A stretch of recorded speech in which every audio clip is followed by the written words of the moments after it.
اعوذ باللہ من الشیطان الرجیم، بسم اللہ الرحمن الرحیم۔ آیت نمبر 84۔ وَإِذْ أَخَذْنَا مِيثَاقَكُمْ لَا تَسْفِكُونَ دِمَاءَكُمْ وَلَا تُخْرِجُونَ أَنفُسَكُمْ مِنْ دِيَارِكُمْ ثُمَّ أَقْرَرْتُمْ وَأَنْتُمْ تَشْهَدُونَ۔ اور جب لیا ہم نے پختہ عہد تم سے کہ نہ تم خون بہاؤ گے اپنوں کا، اور نہ تم نکالو گے اپنے ہم مذہب لوگوں کو ان کے گھروں سے، پھر اقرار کیا تم نے اور تم اس پر گواہ تھے۔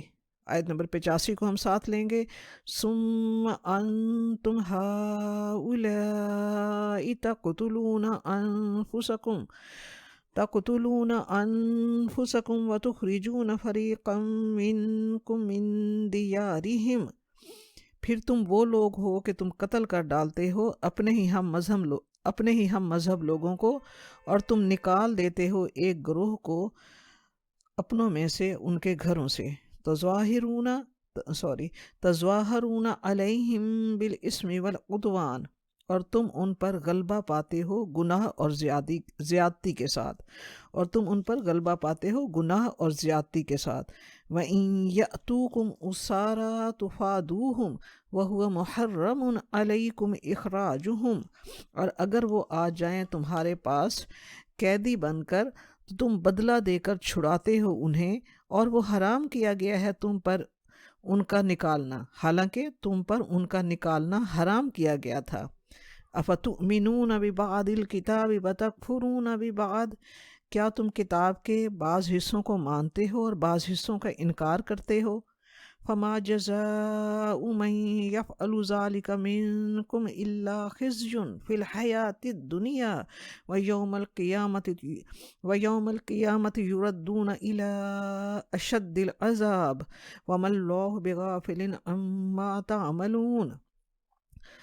تو کیا ہے بدلہ اس کا جو کرتا ہے ایسا تم میں سے، مگر سوائے اس کے کہ رسوائی ہے دنیا کی زندگی میں، اور قیامت کے دن وہ لوٹائے جائیں گے شدید ترین عذاب کی طرف، اور نہیں ہے اللہ تبارک و تعالیٰ غافل اس سے جو تم عمل کرتے ہو۔ تبارک و تعالیٰ اس میں فرما رہا ہے کہ اللہ تبارک و تعالیٰ نے بنی اسرائیل سے تورات میں یہ عہد لیا تھا کہ وہ آپس میں اتفاق سے رہیں گے، خانہ جنگی سے بچیں گے، نہ وہ اپنے ہم مذہب لوگوں کو جلا وطن کریں گے، نہ کسی کو قتل کریں گے، اور اپنی قوم میں سے کسی کو قیدی دیکھیں گے تو روپیہ خرچ کر کے انہیں چھڑوائیں گے۔ ثم اقررتم، انہوں نے اقرار کیا، وانتم تشہدون، اور وہ اس پر گواہ تھے۔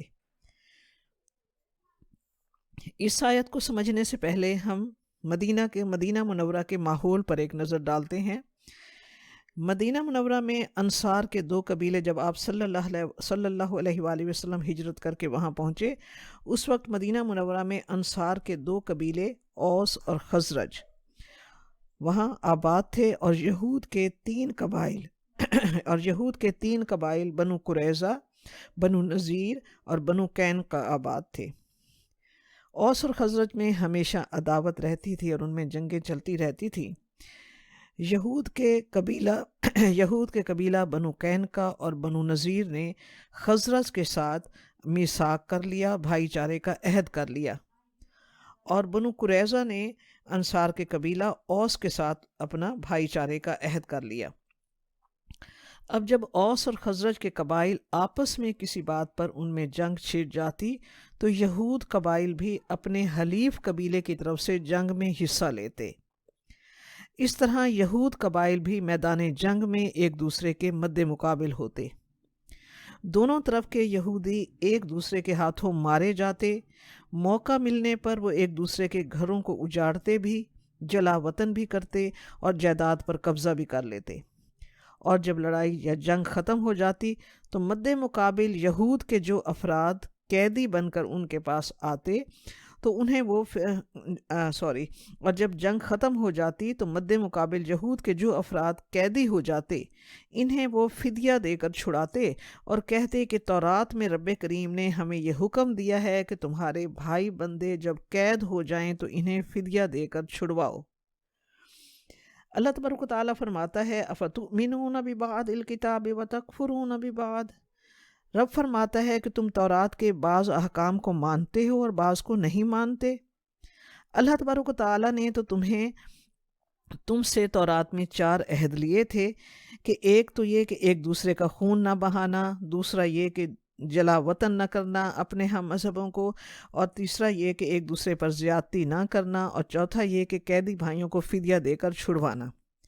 اب پہلے 3 احکام کو تو تم پامال کر دیتے ہو، اور چوتھے کے لیے تورات کی تعلیمات پر عمل پیرا ہو کر، چوتھا کیا تھا کہ فدیہ دے کر، اگر تمہارے ہم مذہب قیدی بنا لیے جائیں تو فدیہ دے کر انہیں چھڑوا لینا۔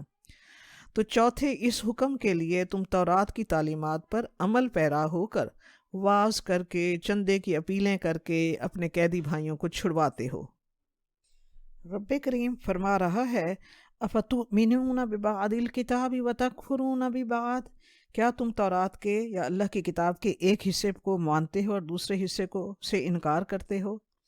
اصل میں بات ہے ہی یہی کہ اللہ تبارک و تعالیٰ کے احکام کی مکمل پابندی جو ہے وہ کسی بھی مذہب کی حقیقی روح ہے۔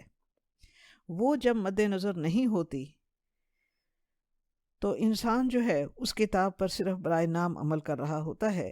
جو حکم ماننے میں نمائش ہوتی ہے، خیر خواہی کا لیبل لگتا ہے، شہرت ملتی ہے، اسے وہ زور شور سے کرتے ہیں۔ تو رب کریم نے کتاب الہی پر ایسے عمل کرنے والوں کے تضاد کو ان کے منہ پر دے مارا ہے کہ بعض احکام کو مانتے ہو اور بعض حکم کو نہیں مانتے۔ تو بعض حکموں کو ماننا اور بعض کو نہ ماننا بہت بڑا جرم ہے۔ یہ خدائی احکام کے ساتھ مذاق ہے۔ یہ تو رب کریم کے حکم سے زیادہ اپنی پسند کو ترجیح دینا ہے۔ بھلا یہ بھی کوئی ایمان ہے؟ بات یہاں صرف بنی اسرائیل کی نہیں ہو رہی، ہر اللہ تبارک و تعالیٰ کی الہامی کتاب کو ماننے والوں کی ہو رہی ہے کہ کسی بھی مذہب کی حقیقی روح اللہ تعالیٰ کے احکام کی مکمل پابندی کرنے میں ہے۔ چاہے آج کا مسلمان ہو یا بنی اسرائیل ہوں، ہر ایک کو اس آئینے میں اپنا محاسبہ کرنا ہے۔ کیا ہم ایسا نہیں کرتے کہ جو احکام ہماری طبیعت کے موافق ہوں وہ ہم عمل میں ڈھال لیتے ہیں، اور جو احکام اللہ تبارک و تعالیٰ کے ہمارے نفس کو گراں گزرتے ہوں یا جن کے کرنے سے دنیاوی فائدہ نہ ملتا ہو یا دنیاوی نقصان کا اندیشہ ہو، اسے چھوڑ دیتے ہیں۔ ہم قرآن پاک پڑھنے والوں کے لیے بھی یہ سوچ کا ایک زاویہ ہمارے اندر کھولتا ہے کہ حقیقی روح مذہب کی جو ہے وہ اللہ کے احکام پر مکمل طور پر عمل پیرا ہونا ہے۔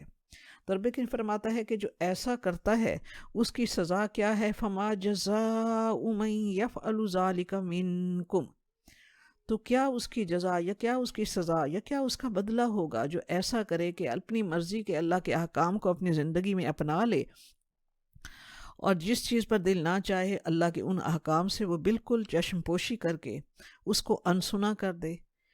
تو یہاں یہود کی بدعمالیوں پر بدترین سزا کی وعید سنائی ہے، کیونکہ رب کریم کے نزدیک انسانی جان کا قتل، اور وہ بھی اپنے ہم مذہب مسلمانوں کا قتل، بہت بڑا جرم ہے۔ کیونکہ رب کریم نے فرمایا فریقاً کہ تقتلون انفسکم، کہ رب کریم نے تم سے عہد لیا تھا کہ اپنے ہم مذہب لوگوں کو تم قتل نہیں کرو گے، لیکن تم جب جنگ میں اپنے ہی قبیلے کے دوسروں کے حلیف بن کر اپنے ہی قبیلوں کے مد مقابل صف آرا ہوتے ہو تو تمہارے ہم مذہب تمہارے ہاتھوں سے قتل ہوتے ہیں۔ تو رب کریم نے فرمایا کہ یہ بہت بڑا جرم ہے۔ سورۃ نساء کی آیت نمبر 93 میں رب کریم نے فرمایا وَمَن يَقْتُلْ مُؤْمِنًا مُتَعَمِّدًا فَجَزَاؤُهُ جَهَنَّمُ خَالِدًا فِيهَا وَغَضِبَ اللَّهُ عَلَيْهِ وَلَعَنَهُ وَأَعَدَّ لَهُ عَذَابًا أَلِيمًا، کہ جو کسی مومن کو جان بوجھ کر قتل کرتا ہے یا عمدن قتل کرتا ہے تو نہیں ہے اس کی جزا، اس کی سزا سوائے اس کے کہ جہنم ہے اس کی سزا، اس میں وہ ہمیشہ رہے گا۔ اللہ کا غضب ہے اس پر اور اللہ کی لعنت ہے، اور اللہ نے ان کے لیے دردناک عذاب تیار کر رکھا ہے۔ خطبہ حجۃ الوداع کے موقع پر بھی رسول پاک صلی اللہ علیہ وآلہ وسلم نے فرمایا ایو یومن ھذا، آج کون سا دن ہے، ایو شہر ھذا، یہ کون سا مہینہ ہے، ایو بلد ھذا، یہ کون سا شہر ہے۔ پھر آپ صلی اللہ علیہ وآلہ وسلم نے فرمایا، جس طرح آج کا دن اور یہ مہینہ اور یہ شہر تمہارے لیے حرمت والا ہے، بالکل اسی طرح تمہارے مال، تمہاری عزتیں، تمہارے خون اسی طرح ایک دوسرے پر تمہارے لیے حرام ہیں، یعنی ان کی حرمت ہے، ان کی عزت ہے۔ جس طرح تمہارے لیے یہ دن، یہ شہر، یہ مہینہ حرمت والا ہے، بالکل اسی طرح تمہاری عزتیں، تمہارے خون، تمہارے مال ایک دوسرے کے لیے اسی طرح حرمت والے ہیں۔ دوسرا عہد ان سے یہ لیا تھا کہ ایک دوسرے کو گھروں سے نہیں نکالو گے، اپنے ہم مذہب لوگوں کو جلا وطن نہیں کرو گے۔ تو علماء کے نزدیک جلا وطن کرنا بہت بڑا گناہ ہے۔ انسان اپنی جگہ سے بہت محبت کرتا ہے، خون بہانے سے تو انسان مر جاتا ہے، لیکن اپنی جگہ سے نکل کر انسان جس دکھ اور کرب میں ہوتا ہے وہ بہت بڑا گناہ ہے۔ اپنے ہم مذہب لوگوں کو یہ دکھ نہیں دو گے تم۔ رب کریم نے تیسرا عہد ان سے یہ لیا کہ ایک دوسرے پر ظلم و زیادتی سے چڑھائی نہیں کرو گے، بزور طاقت دوسرے پر زیادتی کر کے آگے بڑھنے اور ترقی کرنے سے رب کریم نے منع فرمایا۔ رب کریم ترقی کرنے سے منع نہیں فرماتا، بڑھو، اونچا ہو، ایڑیوں کے بل کھڑے ہو جاؤ، جتنا ہو سکتا ہے اونچا ہو سکتے ہو جاؤ، مگر اسم اور عدوان یعنی ایک دوسرے پر ظلم اور زیادتی کر کے اور حق مار کر اونچا ہونا جو ہے، یہ رب کریم کے نزدیک رب کریم نے اسے حرام قرار دیا ہے۔ دوسرے پر ظلم و زیادتی کر کے ان کا حق مار کر اونچا ہونے سے رب کریم نے منع فرمایا ہے۔ کل بھی بنی اسرائیل میں حرام تھا اور آج بھی حرام ہے۔ رب کریم نے فرمایا، جو اللہ کے ان احکام سے روگردانی کرے اس کے لیے دنیا میں رسوائی ہے، اور دنیا نے دیکھا کہ یہود مدینہ کی کو یہ رسوائی آپ صلی اللہ علیہ وآلہ وسلم کے دور میں ہی سہنی پڑی۔ سورۃ حشر میں اور سورۃ احزاب میں ہم اس کا ذکر تفصیل سے پڑھیں گے۔ بنو نذیر کو جلا وطنی کی ذلت سے دوچار ہونا پڑا، اپنے ہی گھروں کو خود اپنے ہاتھوں سے اکھاڑنے لگے، اور جنگ خندق کے بعد بنو قریظہ پر ان کی بد عہدی کی وجہ سے چڑھائی کی گئی، مردوں کو قتل کیا گیا، عورتوں اور بچوں کو غلام بنایا گیا، اور یہ تو تھی ان کی دنیا کی رسوائی، ان کی عہد شکنی اور اللہ تعالیٰ کے احکامات نہ ماننے کی سزا۔ اور آخرت کی رسوائی رب کریم فرماتا ہے جہنم کے عذاب کی صورت میں ان کی منتظر ہے۔ رب کریم فرماتا ہے وَمَا اللَّهُ بِغَافِلٍ عَمَّا تَعْمَلُونَ، اللہ تبارک و تعالیٰ اس سے غافل نہیں ہے جو عمل تم کرتے ہو۔ اگر ہم تمام احکام کو دل و جان سے مانتے ہیں تو بھی اللہ تبارک و تعالیٰ دیکھ رہا ہے۔ اگر ہم اللہ تبارک و تعالیٰ کے تمام احکام کو دل و جان سے مانتے ہیں تو بھی اللہ تبارک و تعالیٰ دیکھ رہا ہے، اور اگر ہم اپنی مرضی اور خواہش کے احکام پر عمل کر کے اور دوسرے احکام سے آنکھیں بند کر لیں جو ہمیں مشکل لگتے ہیں تو بھی اللہ تبارک و تعالیٰ ہمیں دیکھ رہا ہے۔ وہ ہمارے ہر عمل کو واچ کر رہا ہے، ہمارا ہر عمل واچ کیا جا رہا ہے، اور ایسا تصور کرنا آج کل مشکل نہیں ہے۔ ہم بازاروں میں، پارکوں میں اور اہم جگہوں پر دیکھتے ہیں جہاں لکھا ہوتا ہے کیمرے کی آنکھ تمہیں دیکھ رہی ہے۔ ہم محتاط ہو جاتے ہیں، ہم کوشش کرتے ہیں کہ کوئی ہم سے غلط کام نہ ہو، لیکن رب کریم جو بار بار قرآن پاک میں فرماتا ہے وَمَا اللَّهُ بِغَافِلٍ عَمَّا تَعْمَلُونَ، جو بھی تم عمل کرتے ہو اللہ اس سے غافل نہیں ہے۔ رب جو سمیع علیم ہے، رب کریم جو علیم بذات الصدور ہے، رب کریم جو لطیف خبیر ہے، رب کریم جو یعلم ما ویعلم ما بین ایدیہم وما خلفہم ہے، اس کی نظر اور نگرانی کا تصور ہم کریں تو انسان کا ہر قدم جو ہے وہ نیکی کی طرف تو بڑھے گا، مگر گناہ کی طرف بڑھتے ہوئے وہ 10 مرتبہ ضرور سوچے گا جب یہ یقین کامل ہو انسان کے اندر کہ وَمَا اللَّهُ بِغَافِلٍ عَمَّا تَعْمَلُونَ۔ آیت نمبر 86 ہے ہمارے پاس، أُولَئِكَ الَّذِينَ اشْتَرَوُا الْحَيَاةَ الدُّنْيَا بِالْآخِرَةِ، یہی لوگ ہیں جنہوں نے خرید لی ہے دنیا کی زندگی آخرت کے بدلے میں۔ فَلَا يُخَفَّفُ عَنْهُمُ الْعَذَابُ وَلَا هُمْ يُنصَرُونَ، تو نہ ہلکا کیا جائے گا ان سے عذاب اور نہ وہ مدد کیے جائیں گے۔ تو رب کریم فرماتا ہے کہ انہوں نے ایسا کیا کہ اللہ تبارک و تعالیٰ کے احکام کو اور اس کی مذہب کی حقیقی روح کو انہوں نے مسخ کر دیا۔ اللہ کے تمام احکام کو ماننے کی بجائے اپنی مرضی کے احکام کو چن لیا، اور اللہ تعالیٰ کے دیگر احکام جو انہیں مشکل لگ رہے تھے یا نفس پر گراں تھے یا ان کے دنیاوی فائدے کے نہیں تھے، اس سے انہوں نے چشم پوشی کر لی۔ رب کریم فرماتا ہے ایسا کیوں کیا انہوں نے؟ رب کریم یہاں وجہ بتاتا ہے کہ دنیا کی زندگی کی محبت میں انہوں نے ایسا کیا کہ آخرت کے بدلے میں انہوں نے دنیا خرید لی۔ دنیاوی فائدہ ہی ان کے مد نظر رہا۔ اللہ تبارک و تعالیٰ کی رضا اور آخرت کی جزا سے انہوں نے چشم پوشی کر لی۔ رب کریم فرماتا ہے جو ایسا کرتا ہے اس کی سزا ہے کہ قیامت کے دن ان سے عذاب ہلکا نہ کیا جائے گا، نہ مدد کیے جائیں گے۔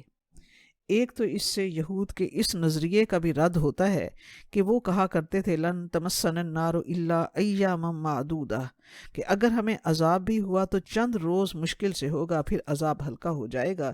رب کریم فرماتا ہے ان سے عذاب ہلکا نہ کیا جائے گا، نہ وہ مدد کیے جائیں گے۔ سورۃ مومن کی آیت نمبر 48 بھی اس کی تصدیق کرتی ہے۔ وَقَالَ الَّذِينَ فِي النَّارِ لِخَزَنَةِ جَهَنَّمَ ادْعُوا رَبَّكُمْ يُخَفِّفْ عَنَّا يَوْمًا مِنَ الْعَذَابِ، دوزخ والے جہنم کے داروغہ سے کہیں گے کہ اپنے رب سے دعا کرو کہ وہ ہم سے ایک دن کے لیے عذاب کم کر دے۔ قالو، وہ دوزخ کے داروغہ کہیں گے قالو وَلَمْ تَكُ تَأْتِيكُمْ رُسُلُكُمْ بِالْبَيِّنَاتِ، وہ کہیں گے کہ تمہارے پاس تمہارے رب کی طرف سے رسول کھلی نشانیوں کے ساتھ نہ آئے تھے؟ قالو بلا، وہ کہیں گے ہاں آئے تھے۔ قالو فادعوا وما دعاء الکافرین الا فی ضلال، تو دوزخ کے داروغہ کہیں گے کہ تم خود دعا کر لو، ہم تمہارے لیے دعا نہیں کرتے۔ وما دعاء الکافرین الا فی ضلال، اور کافروں کی دعائیں بھی گم ہی ہو جائیں گی، اور جہنم میں ان کی کوئی دعا قبول نہیں ہوگی۔ اللہم لا تجعلنا منہم، آیت نمبر 87 ہے۔ وَلَقَدْ آتَيْنَا مُوسَى الْكِتَابَ وَقَفَّيْنَا مِن بَعْدِهِ بِالرُّسُلِ وَآتَيْنَا عِيسَى ابْنَ مَرْيَمَ الْبَيِّنَاتِ وَأَيَّدْنَاهُ بِرُوحِ الْقُدُسِ أَفَكُلَّمَا جَاءَكُمْ رَسُولٌ بِمَا لَا تَهْوَىٰ أَنفُسُكُمُ اسْتَكْبَرْتُمْ فَفَرِيقًا كَذَّبْتُمْ وَفَرِيقًا تَقْتُلُونَ، البتہ تحقیق ہم نے دی موسیٰ علیہ السلام کو کتاب، اور پے در پے بھیجے ہم نے اس کے بعد رسول، اور اس کے پیچھے ہم نے پے در پے بھیجے رسول۔ وَآتَيْنَا عِيسَى ابْنَ مَرْيَمَ الْبَيِّنَاتِ، اور ہم نے عیسیٰ علیہ السلام کو روشن نشانیاں دیں۔ وَأَيَّدْنَاهُ بِرُوحِ الْقُدُسِ، اور ہم نے انہیں قوت دی روح القدس یعنی جبرائیل علیہ السلام کے ساتھ۔ أَفَكُلَّمَا جَاءَكُمْ، کیا بھلا جب بھی لایا تمہارے پاس کوئی رسول وہ چیز جو تمہارے نفسوں کو نہ اچھی لگی تو تکبر کیا تم نے؟ کیا جب بھی لایا تمہارے پاس اللہ کا کوئی رسول کیا جب بھی لایا تمہارے پاس اللہ کا کوئی رسول بھی وہ جو تمہارے نفسوں کو اچھا نہ لگا تو تم نے تکبر کیا؟ فَفَرِيقًا كَذَّبْتُمْ، ایک گروہ کو تم نے جھٹلایا، اور فَرِيقًا تَقْتُلُونَ، اور ایک گروہ کو تم قتل کرتے ہو۔ موسیٰ علیہ السلام کو تورات دی گئی جو قرآن پاک کے بعد سب سے بڑی آسمانی کتاب ہے، اور موسیٰ علیہ السلام بنی اسرائیل کے سب سے بڑے پیغمبر ہیں۔ پھر رب کریم نے موسیٰ علیہ السلام کے بعد پے در پے رسولوں کا سلسلہ بھی بنی اسرائیل میں بھیجا۔ رب کریم اپنا احسان رب کریم بنی اسرائیل کو یاد دلا رہا ہے۔ اللہ تبارک تعالیٰ نے بنی اسرائیل میں حضرت یوشع، حضرت شمعون، حضرت داؤد، حضرت سلیمان، حضرت عزیر، حضرت حزقیل، حضرت الیاس، حضرت یونس، حضرت زکریہ، حضرت یحییٰ علیہ السلام، اور بنی اسرائیل کے آخر میں حضرت عیسیٰ علیہ السلام کو رشد و ہدایت کی واضح کتاب انجیل کے ساتھ بھیجا۔ انہیں کھلے معجزات عطا فرمائے تاکہ ان کی نبوت میں کسی کو کوئی شک نہ رہے۔ مٹی کے پرندے بنانا اور بِإِذْنِ اللہ اڑا دینا، مردے کو حکم الہی سے زندہ کرنا، کوڑھی اور مادرزاد اندھے کو اچھا کر دینا، لوگوں کو بتا دینا کہ کیا کھا کر آئے ہو اور کیا گھروں میں ذخیرہ کر کے آئے ہو۔ رب کریم نے روح القدس سے ان کی مدد فرمائی۔ حضرت عبداللہ بن مسعود رضی اللہ تعالیٰ عنہ کا قول ہے کہ روح القدس سے مراد جبرائیل علیہ السلام ہیں، جیسے رب کریم نے قرآن پاک میں فرمایا نزل بہ الروح الامین، ان کے ساتھ روح الامین یعنی جبرائیل علیہ السلام کی تائید اور مدد شامل حال تھی۔ ہم صحیح بخاری کی ایک حدیث میں دیکھتے ہیں کہ اس میں بھی روح الامین سے یا روح القدس سے جبرائیل علیہ السلام مراد لیا گیا ہے۔ صحیح بخاری کی حدیث مبارکہ ہے کہ آپ صلی اللہ علیہ وآلہ وسلم نے حسان رضی اللہ تعالیٰ عنہ کے لیے مسجد میں ممبر رکھوایا۔ وہ شاعر تھے، وہ مشرکین کی ہجو کا جواب دیتے تھے۔ ہجو یعنی طنزیہ اشعار کی نظمیہ شاعری کو کہتے ہیں کہ مشرکین کی وہ ہجو کا جواب دیتے تھے، اور آپ صلی اللہ علیہ وآلہ وسلم نے ان کے لیے دعا فرمائی کہ یا اللہ تو حسان کی مدد روح القدس سے فرما، یہ تیرے رسول کی طرف سے جواب دیتے ہیں۔ تو حضرت عیسیٰ علیہ السلام کی بھی رب کریم نے روح القدس سے مدد فرمائی۔ آیت نمبر 88 آیت نمبر ہمارے پاس 87 کا اگلا حصہ ہے افکلما جاءکم رسول بما لا تہوی انفسکم استکبرتم ففریقا کذبتم وفریقا تقتلون۔ تو جب بھی اللہ کا کوئی رسول تمہارے پاس اللہ کی وہ احکام لے کر آیا جو تمہیں تمہارے نفسوں کو اچھے نہ لگے، تو اللہ کے رسولوں کو تم نے قتل کیا اور اللہ کے رسولوں کو تم نے جھٹلایا۔ تو ان لوگوں نے حضرت عیسیٰ علیہ السلام کو بھی جھٹلایا اور رسول پاک صلی اللہ علیہ وآلہ وسلم کی رسالت کا بھی انکار کیا، اور حضرت زکریا علیہ السلام اور حضرت یحییٰ علیہ السلام کو قتل کر دیا۔ حضرت عیسیٰ علیہ السلام کو مروا ڈالنے کے درپے ہو گئے، مگر اللہ تبارک و تعالیٰ نے اپنی خاص مہربانی سے انہیں اوپر اپنے ہاں اٹھا لیا۔ نمبر 88 وقالوا قلوبنا غلف، اور انہوں نے کہا کہ ہمارے دل جو ہیں وہ غلاف میں ہیں۔ بل لعنہم اللہ بکفرہم فقلیلا ما یؤمنون، نہیں بلکہ لعنت کی ہے ان پر اللہ نے بوجہ ان کے کفر کے، تو کتنا تھوڑا ہے جو وہ ایمان لاتے ہیں۔ یہاں رب کریم نے فرمایا کہ یہود مدینہ نے آپ صلی اللہ علیہ وآلہ وسلم کی دعوت حق کو سن کر کہا کہ ہمارے دل غلافوں میں ہیں۔ انسان کی یہ عادت ہوتی ہے کہ برائی کو بھی خوبصورت بنا کر دکھانے کی کوشش کرتا ہے۔ حقیقت کا اعتراف کرنا ان کے لیے بہت مشکل ہوتا ہے۔ یہی حالت بنی اسرائیل کی تھی۔ دین اسلام کو برحق سمجھ لینے کے باوجود اسے قبول اس لیے نہیں کرتے تھے کہ ان کی مذہبی فوقیت اور ان کا اقتدار خطرے میں پڑتا نظر آتا تھا، بلکہ چھن جاتا تھا۔ مگر بہانہ وہ یہ بنا رہے تھے کہ ہمارے عقائد اتنے مضبوط ہیں کہ کوئی نیا عقیدہ ہم قبول نہیں کر سکتے، ہم اپنے ایمان میں جو ہم نے باپ دادا سے پایا ہے اس میں ہم بہت پکے ہیں۔ ہمارے دل تمہاری باتوں کے مقابلے میں غلاف میں پردے میں ہیں، ہمارے دل تو پہلے ہی علم و حکمت سے بھرے ہوئے ہیں، ہمیں محمد اور اس کے قرآن کی تعلیمات کی ضرورت نہیں ہے۔ تو رب کریم نے یہاں بیان فرمایا کہ نہیں، یہ بات نہیں ہے۔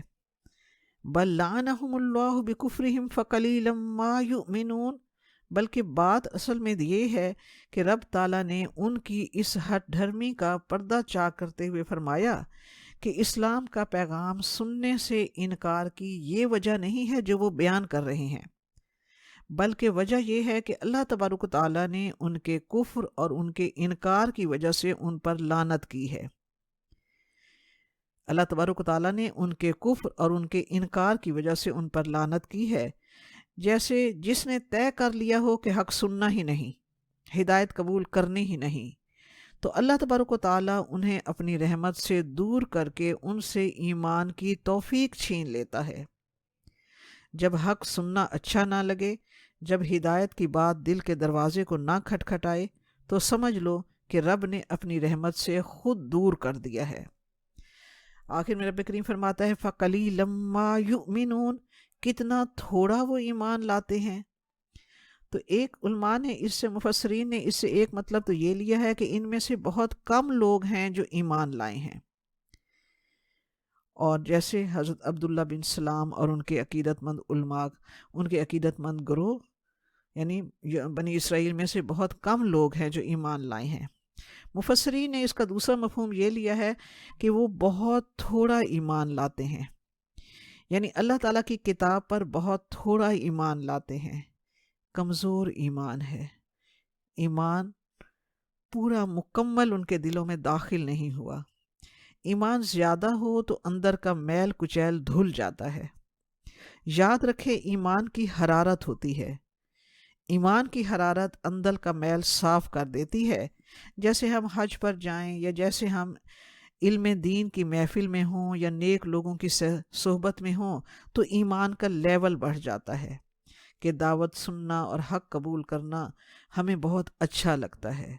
تو یہاں رب کریم یہی فرماتا ہے کہ جب ایمان کا لیول کم ہو، کم ایمان انہوں نے قبول کیا ہو، تو نیکی کی بات اچھی نہیں لگتی، تو یہ بھی ایمان کے کم لیول پر ہیں، اس لیے انہیں دعوت حق سننا گوارا نہیں ہے۔ آیت نمبر 89 ہے وَلَمَّا جَاءَهُمْ كِتَابٌ مِّنْ عِنْدِ اللَّهِ مُصَدِّقٌ لِمَا مَعَهُمْ وَكَانُوا مِنْ قَبْلُ يَسْتَفْتِحُونَ عَلَى الَّذِينَ كَفَرُوا فَلَمَّا جَاءَهُمْ مَا عَرَفُوا كَفَرُوا بِهِ فَلَعْنَةُ اللَّهِ عَلَى الْكَافِرِينَ۔ اور جب آ گئی ان کے پاس اللہ تبارک و تعالیٰ کی طرف سے کتاب جو تصدیق کرنے والی ہے اس کی جو ان کے پاس ہے، اور تھے وہ اس سے پہلے فتح کی دعائیں مانگتے، اور فتح کی دعائیں مانگتے تھے ان لوگوں کے خلاف جنہوں نے کفر کیا، تو پس جب آ گیا ان کے پاس جو انہوں نے پہچان لیا تو انہوں نے کفر کیا اس کا، تو لعنت ہے اللہ تعالیٰ کی کافروں پر۔ یہاں رب کریم یہ فرماتا ہے کہ یہود مدینہ جو تھے وہ آپ صلی اللہ علیہ وآلہ وسلم کی بعثت سے پہلے جب کبھی انصار مدینہ کے قبیلے اوس اور خزرج قبیلے سے ان کی انبن ہوتی تو وہ یوں کہتے کہ ان قریب خدا کی سچی کتاب لے کر خدا کا سچا پیغمبر آنے والا ہے جو تمہاری ساری خرابیوں کا قلع کما کر دے گا۔ انہوں نے اپنے ارد گرد کی ساری دنیا کو آنے والے رسول کے بارے میں بہت دھمکا رکھا تھا۔ تورات کی آیات لوگوں کو سناتے، جس کا ترجمہ یہاں تھوڑا سا ہے پیش کہ یہ تورات کی کتاب کا ترجمہ ہے جو وہ انصار مدینہ کو سنا کر انہیں دھمکایا کرتے تھے۔ دیکھنا بہت جلد وہ آئے گا، وہ فاتح عالم ہوگا، وہ پوری دنیا میں انصاف کو قائم کر دے گا، وہ 10,000 انسانوں کا لشکر لے کر آئے گا اور اللہ کے گھر کو بتوں سے پاک کر دے گا۔ مگر جب یہ ترجمہ ہے تو آگے رب کریم فرماتا ہے مگر جب آپ صلی اللہ علیہ وآلہ وسلم کے آنے کے بعد جب انہیں یہ پتہ چلا کہ اللہ کا یہ آخری رسول بنی اسرائیل میں نہیں بلکہ بنی اسماعیل میں آیا ہے، تو نسلی تعصب میں وہ اللہ کے اس آنے والے رسول کے سب سے بڑے مخالف بن کر کھڑے ہو گئے۔ تو اس سے یہ معلوم ہوتا ہے کہ گروہی اور نسلی تعصب کا ناسور جو ہے وہ حق کو قبول کرنے کی راہ میں سب سے بڑی رکاوٹ ہے۔ گروہی اور نسلی تعصب کا ناسور جو ہے وہ حق کو قبول کرنے کی راہ میں سب سے بڑی رکاوٹ ہے۔ اس کی ہم اور واضح کرتے ہیں کہ حضرت صفیہ رضی اللہ تعالی عنہا امہات المومنین میں سے تھیں، جو یہود سردار کی بیٹی تھیں۔ حضرت صفیہ رضی اللہ تعالی عنہا ایک یہود سردار کی بیٹی تھی، امہات المومنین میں سے ہیں۔ ان کے والد اور چچا جو تھے، حضرت صفیہ رضی اللہ تعالی عنہا کے والد اور چچا جو تھے وہ یہود کے بہت بڑے عالم تھے۔ حضرت صفیہ رضی اللہ تعالیٰ عنہ فرماتی ہیں، اور یہ بات سیرت ابن حشام کی جلد 2 میں رقم ہے، کہ حضرت صفیہ رضی اللہ تعالیٰ عنہ فرماتی ہیں کہ ایک مرتبہ میں نے اپنے چچا اور اپنے والد کی گفتگو سنی۔ سیرت ابن حشام میں یہ گفتگو اسی مکالمے کی صورت میں ہے۔ وہ پیش کی جاتی ہے: چچا، کیا یہ وہی رسول ہے جس کا تورات میں ذکر ہے؟ والد: ہاں، مجھے یقین ہے کہ یہ وہی ہے، کیونکہ تورات کی ساری نشانیاں اس میں پوری ہیں۔ چچا: پھر اب کیا ارادہ ہے؟ والد: ڈٹ کر مخالفت کریں گے، یہ رسول ہماری قوم سے تھوڑی آیا ہے، ہم تو اس کی پوری مخالفت کریں گے۔ سیرت ابن حشام کی جلد 2 میں اس نسلی اور گروہی تعصب کو اس طرح بیان کیا گیا جو بات سوچ کر انہوں نے اللہ کے آخری رسول کی رسالت سے انکار کیا۔ تو ان کے نسلی تعصب پر رب کریم فرماتا ہے: فلعنۃ اللہ علی الکافرین، اللہ کے رسول کا انکار کرنے والوں پر اللہ کی لعنت ہے۔